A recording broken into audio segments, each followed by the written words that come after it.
Good morning, Magic. I'm Gavin Verhey from Wizards of the Coast. And today I have on a very special guest to talk about something new and cool that's coming your way. Welcome to the show, Kyle O'Neill. Thanks for having me, Gavin.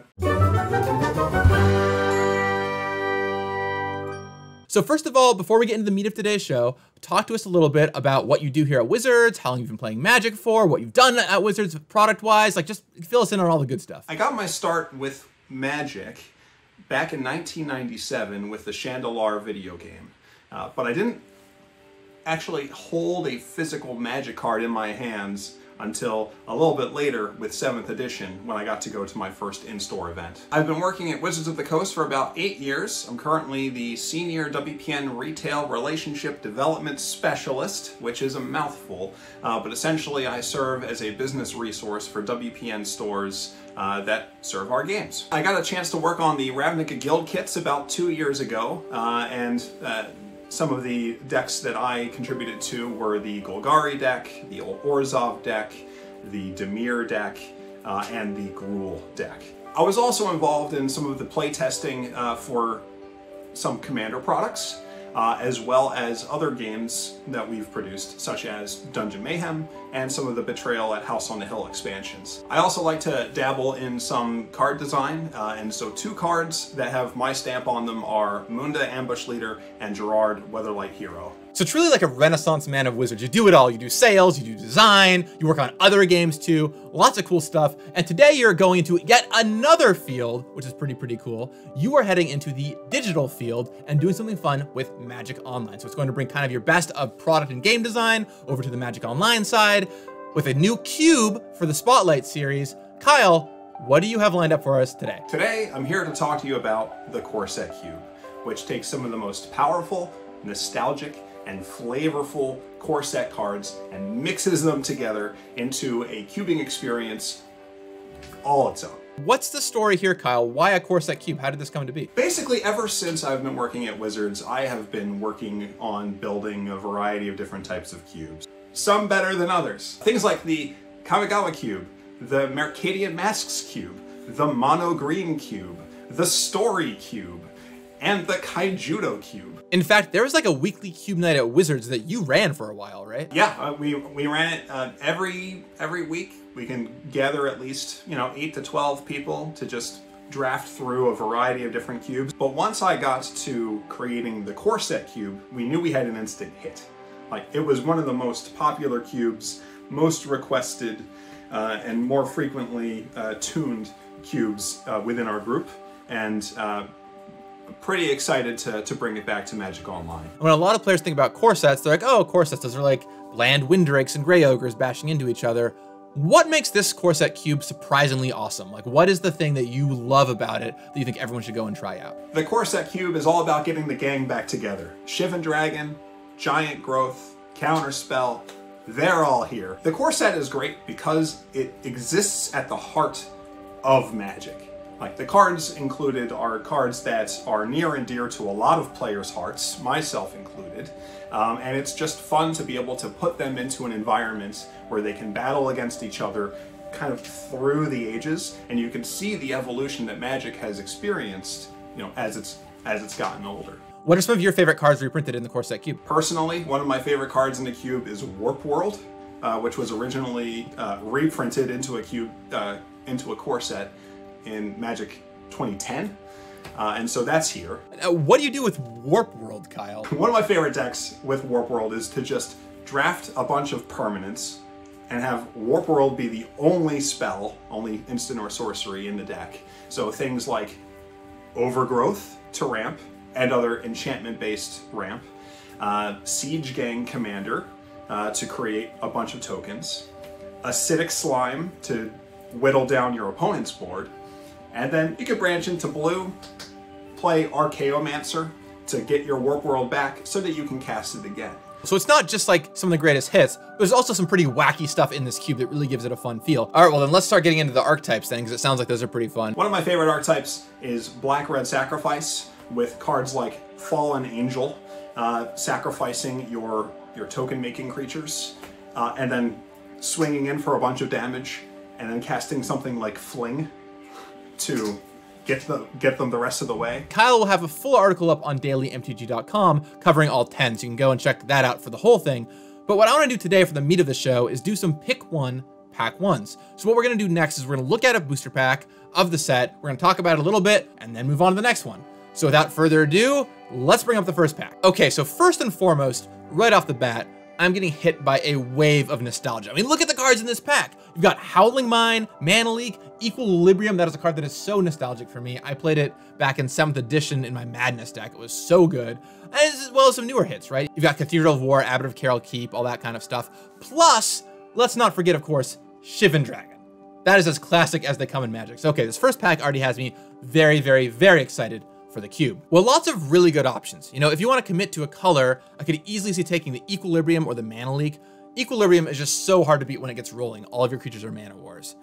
Alternatively, though, that Sword of Vengeance is pretty tempting. It's an equipment, so it's going to go into whatever deck we choose to play, and that is a very powerful card. Let your creatures hit hard and be really hard to deal with. Oh man, but just personally because of my nostalgia with Equilibrium, I think that's probably where I would lean, but I can't fault either of those choices, or frankly, a number of other great choices from this pack. What do you think, Kyle? Do you like my pick of Equilibrium? What would you take out of this pack? The blue-green value self-bounce deck is really obvious here. You've got Baron as, you know, his own Mana War, and Equilibrium really enabling pretty powerful strategy. So would not blame you for going that route for sure. There's a couple of really key common role players in this pack as well that you can expect to see, you know, throughout the draft. Soul Warden, Viashino, Pyromancer, you know, making appearances. Those were constructed all-stars in their time. And, you know, some other role players like Caustic Caterpillar.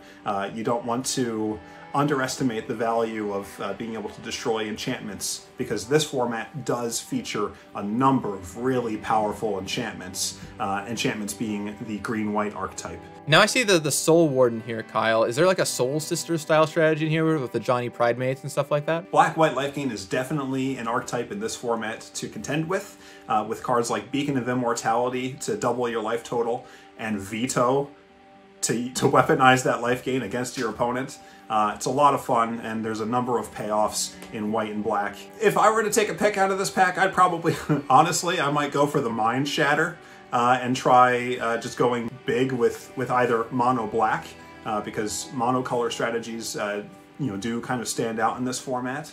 But you can also, you know, ramp into it and play black-green rock in a way. And Mind Shatter is just it's just a powerful back-breaking Magic card. All right, well, pack one in the books. Let's move on to pack number two. Let's bring it up on the screen here. Okay, cool. So once again, a mix of like core sets, old and new here. And there are a few cards that grab my eye right away. First of all, Wildfire. I'm a man who's cast many a Wildfire in his day. It is so easy to set up a crippling position with this card if you have a creature survive or even a bunch of mana rocks. So that one grabs my eye immediately. I also do love a good mana rock though, so Sky Diamond is hot on its tail for a card that I'd be interested in here. And then finally, Merfolk Looter. It might look innocuous, but that card is a powerhouse. It'll give you consistent card quality across the game. But I just can't pass the Wildfire. Like, Wildfire is so on my list. Yeah, Golos is strong. Yeah, I mean, there's all kinds of strong stuff you can do in this pack. You can Piper out some big creatures or whatever. But I'm going to take the Wildfire and blow up some lands because I don't get to blow up lands often enough these days. How about you, Kyle? What are you doing here? You know, you and I are the same here, Gavin. When I started playing Magic, you know, around 7th edition, I mean, land destruction was having its heyday. Cards like Magnivore slot really well into this, you know, type of deck, and is an awesome callback to 9th edition standard. Yeah, Magnivore is a big throwback for me. There was, of course, if you're not familiar, Deer Watchers, there's a deck out there. You call it a great deck, great in terms of power, not so much in terms of play style, that would start blowing up your lands on turn 2 and then eventually cast the Wildfire, blow up all your lands, and kill you with Magnivore. It was a lot of fun for one player, maybe not so much for the others. But here in Cube, if it happens, it's going to be a little more rare and probably a little more fair. Now, one card, Kyle, I want to call out in particular, because I'm curious personally, is this Scampering Scorcher that makes you 2 elemental tokens. Is there a tribal deck or an elemental deck in this cube? Risen Reef is in here, but you're not going to find a strict elemental tribal deck. There's a couple of sort of build your own tribal cards, such as Coat of Arms, if you wanted to try and grab some, you know, common tribes. Humans, for example, you could probably put together. But more commonly, you can put together a goblin deck or an elf deck. You know, two tribes that I'm sure are close to a lot of people's hearts. Don't be fooled. This cube has a lot of really powerful creatures, like Darksteel Colossus and Inferno Titan, and there's a couple of cards in this pack that sort of illustrate the various number of ways that you can cheat them into play. You can really abuse cards like Hell's Caretaker and Elvish Piper to get big, mean creatures into play really easily. Yeah, I mean, even in this pack alone, Agent of Treachery plus the Caretaker sounds ridiculous. You're stealing a permanent every other turn. Good luck beating that. Golos here is also representing that there is the ability for you to try 5 colors, and one of the main payoffs for that is showing your opponent the door. So Door to Nothingness will definitely win some games this season. Okay, well, let's go for one more pack here. Let's bring it on up on the screen. Ooh, well, hey, there's a Nicol Bolas. It's probably not the right first pick, but definitely the first thing my eyes went to. The first ever multicolored card in a core set, by the way, which is a fun little fact about that, all the way back in M13. A lot of other very notable cards here, though. We've got Baneslayer Angel, of course, which is, I mean, talk about an iconic core set card. It's incredibly powerful and lets your control deck lock up the game. Seedborn Muse, a fantastic way to make sure all your stuff has vigilance and you can double up on all kinds of mana activations. Preordain, though, is the card that I'm actually going to take. I know that it doesn't look the most exciting. It's a 1-mana blue spell. It draws you a card. What's up with that? But for me personally, guaranteeing your consistency in a cube is really, really important. So for 1 mana, Preordain is so strong, it's been banned in multiple formats. It was a standard must play.